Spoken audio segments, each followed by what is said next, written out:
નમસ્કાર મિત્રો, હું છું વિનય સોલંકી અને મારી આ ચેનલમાં તમારું બધાનું હાર્દિક સ્વાગત છે. અને મિત્રો, આપણે રોજના ટોપિકોની આપણે ચર્ચા કરવાની વાત કરી હતી, તો આજે પણ આપણે એક ટોપિક લઈને તમારી વચ્ચે આવી રહ્યા છીએ. અને બીજું કે મિત્રો, મારી ચેનલમાં તમે લાઈક કરો, કોમેન્ટ કરો, ચેનલને સબસ્ક્રાઇબ કરો, બરાબર, બેલ આઇકન દબાવો. પણ કોઈ લાઈક કોમેન્ટ કરશો તો મને પણ તમારી આગળ સરસ મજાના ટોપિકો રજૂ કરવાની મજા આવશે ને. તો મિત્રો, કોમેન્ટ લાઈક જરૂર કરજો. અને આજનો આપણો ટોપિક છે લેટ ગો. મિત્રો, લેટ ગો એ અંગ્રેજી શબ્દ છે, એનો ગુજરાતી અર્થ થાય છે જતું કરવું. લેટ ગો એટલે હંમેશા જતું કરવું એમ. કઈ પણ કોઈ કારણ હોય તો મિત્રો, જે માણસ જતું કરે છે ને, એ વ્યક્તિ બધાના દિલ જીતવામાં સક્સેસ થાય છે. અને એ વ્યક્તિ 100% આગળ જાય છે, કારણ કે એનામાં એક નમ્રતાની ભાવના હોય છે કે લેટ કરો યાર, ચલો જતું કરીએ યાર, બરાબર. તો એ વ્યક્તિ બધાના દિલ જીતી જાય છે, બરાબર. જતું કરવાની ભાવના વાળો વ્યક્તિ. લેટ ગો એટલે બીજાની ખુશીમાં પોતાની ખુશી ઈચ્છવી. હંમેશા બીજો ખુશ થાય તો આપણે પણ ખુશ થવાનું. આજના જમાનામાં શક્ય નથી, બીજાની ખુશી કોઈનાથી જોવાતી જ નથી. પણ મિત્રો, લેટ ગો એટલે ટોપિકનો અર્થ એ થાય કે બીજો ખુશ થાય તો આપણે પણ એની ખુશીમાં ખુશ રહેવું. હા, એક વાત 100%ની કે દરેક વાતે જતું ના કરાય મિત્રો. મતલબ કે કોઈ ખોટો રાહ અપનાવે કે કોઈ અયોગ્ય દિશામાં કદમ લઈ જાય તો એને આપણે સંમતિ ના અપાય. મિત્રો, પપ્પા નોકરીથી ઘરે આવતી વખતે સુપર પેન લેતા આવ્યા તો ભાઈ બહેન ઝઘડવા લાગ્યા. બેન કહે પેન મારે જોઈએ, ભાઈ કહે પેન હું લઉં. પછી ભાઈએ વિચાર્યું ને કહ્યું, મારી લાડલી બેના, આ પેન તું જ રાખીશ, બસ હવે ખુશ ને, હું પેન્સિલ થી કામ ચલાવી લઈશ. તો પપ્પા આ જોઈ ખૂબ ખુશ થઈ ગયા. તો મિત્રો, એક ભાઈએ પોતાની બહેનની ખુશી માટે જતું કર્યું, લેટ ગો કર્યું. મિત્રો, અત્યારે કોમ્પિટિશન નો જમાનો છે. અત્યારે કોઈ કોઈના માટે જતું ના કરે, દરેક સ્વાર્થ જ વિચારે. મિત્રો, જીવનમાં કોઈ બીજાના માટે ખુશ થનાર વ્યક્તિઓ ખૂબ ઓછા હોય છે. એક નાનકડો છોકરો ગલીએ જઈને કાગળ વેણે. એ કાગળ વેણતા તેને એક ચિઠ્ઠી મળી. ચિઠ્ઠી સાથે એક પરમિડિયું હતું, જેમાં આધાર કાર્ડ અને પાન કાર્ડ હતા. તો એ કાગળ વેણવા વાળા છોકરાએ વિચાર્યું કે આ આધાર કાર્ડની અંદર એડ્રેસ છે, તો આ કોઈના જરૂરી ડોક્યુમેન્ટ છે, તો મારે એને આપી દેવા જોઈએ. તો એ છોકરો આધાર કાર્ડનો જણાવેલ એડ્રેસ પર પહોંચ્યો, પણ એ એડ્રેસ ગલીમાં કે એવી કોઈ જગ્યાએ હતું કે તેને મળે એવું નહોતું. તો એક ચાની કીટલી ઉપર તે પહોંચ્યો. ત્યાં એક કાકા પેપર વાંચતા હોય છે. તો એ કાકાને એ ભાઈનું આધાર કાર્ડની ડોક્યુમેન્ટ બતાવીને પૂછ્યું કે કાકા, આ ભાઈનું ઘર જરા મને બતાવો ને. બિચારાના ઓરિજિનલ ડોક્યુમેન્ટ ખોવાઈ ગયા છે કે જે મને કાગળ વેણતા મળ્યા છે. તો એ ભાઈ બિચારો ટેન્શનમાં હશે. ચાની કીટલી પર બેઠેલા કાકાએ પેપરમાં જોયું ને વિચારમાં પડી ગયા કે આ પેપરમાં જે ચહેરો છે અને આ ડોક્યુમેન્ટમાં જે ચહેરો છે એ એક જ છે, સરખો જ છે. તો કાકાને નવાઈ લાગી. કાકાએ ચશ્મા લગાવ્યા અને વાંચ્યું.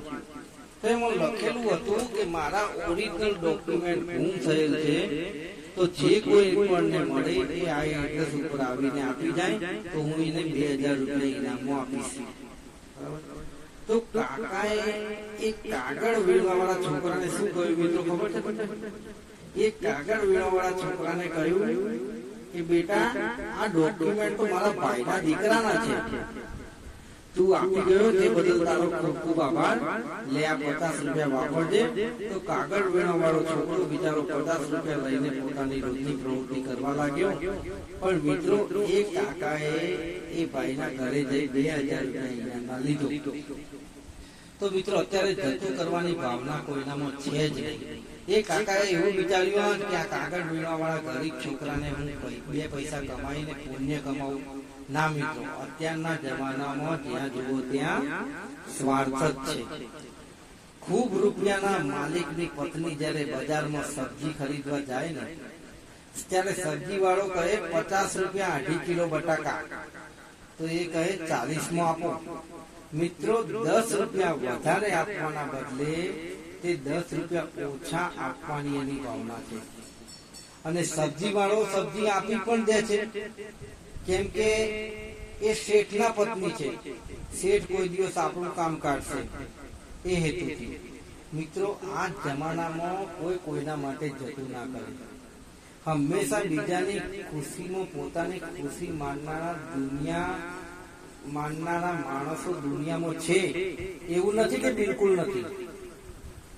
જેમ કે એક અજનબી પુરુષ એક ગુડ પોલીસ કરતા છોકરાનો ભણવાનો તમામ ખર્ચો ઉપાડીને એને એક આર્મી ઓફિસર બનાવે છે. મિત્રો, જ્યારે કોઈ કોઈના માટે લેટ ગુની ભાવના રાખે છે ને તો સૌને ગમે છે. બે ભાઈઓમાં મોટા ભાઈને અભિમાન કે હું નાના ભાઈના ઘેર કદી જઉં નહીં, તો નાનો ભાઈ બે હાથ જોડી કરગરે છતાં મોટો ભાઈ જતું ના કરે. તો શું આટલો જ છે બે સગા ભાઈઓનો સંબંધ? મિત્રો, ક્યારેક તો જતું કરો.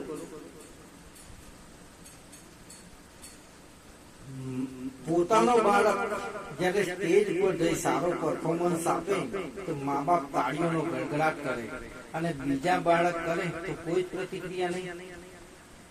આવું કેમ? ભગવાને જ્યારે માણસ બનાવ્યો ત્યારે એવું તો નહોતું વિચાર્યું કે આને ગુંડો બનાવવું, કે આને હીરો બનાવવું, આને પૈસાદાર બનાવવું, કે આને ગરીબ બનાવવું.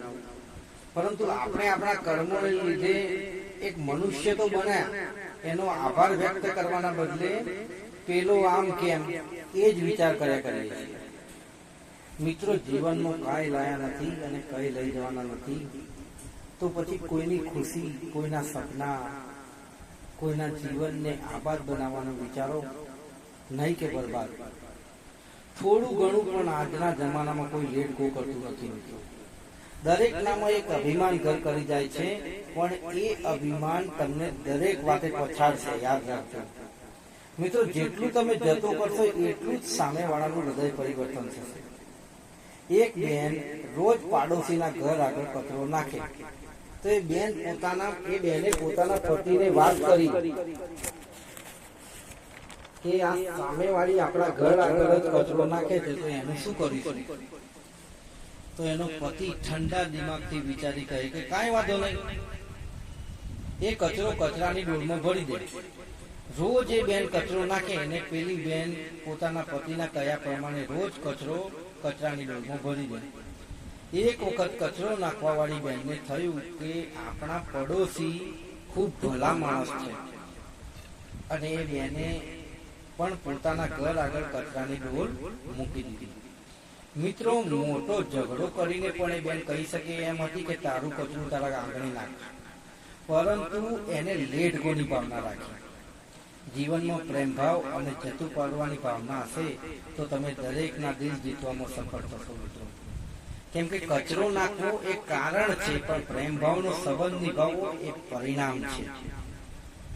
મિત્રો, કોઈના ચહેરાના હાસ્ય માટે જતું કરજો, કોઈની પલપલની ખુશીઓ માટે જતું કરજો, કોઈના શોખ માટે જતું કરજો, કોઈના જરૂરિયાત માટે, કોઈના સપના માટે, તો કોઈના આનંદ માટે જતું કરજો. કોઈની નારાજગી માટે, કોઈના ભવિષ્ય માટે જતું કરવાની ભાવના જ તમારું ઉમદા કેરેક્ટર ખડું કરે છે. કેમ કે ગેસના ફુગ્ગા વાળા જોડેથી બાળકને ફુગ્ગો લઈ આપો તો બાજુના મેદાનમાં રમતા નાના બાળકોને પણ ફુગ્ગા જરૂરથી લઈ આપજો. પછી એ બાળકોના ચહેરાના ભાવ જોજો. મિત્રો, ખુશ થઈને તમને કહેશે thank you uncle, thank you દીદી કહીને બધા તમારા પગે પડવા લાગશે.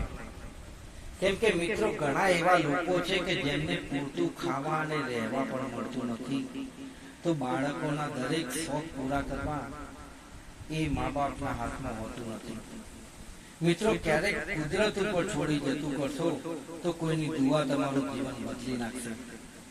દારૂ પીને ઘરે આવી ખાવા માટે વાસણ પછાડતા બાપ સામે જ્યારે પત્ની નાનકડા છોકરાને કેળમાં તેડી લઈને કહે છે કે આને પણ મારી નાખો, આ પણ ભૂખ્યો છે.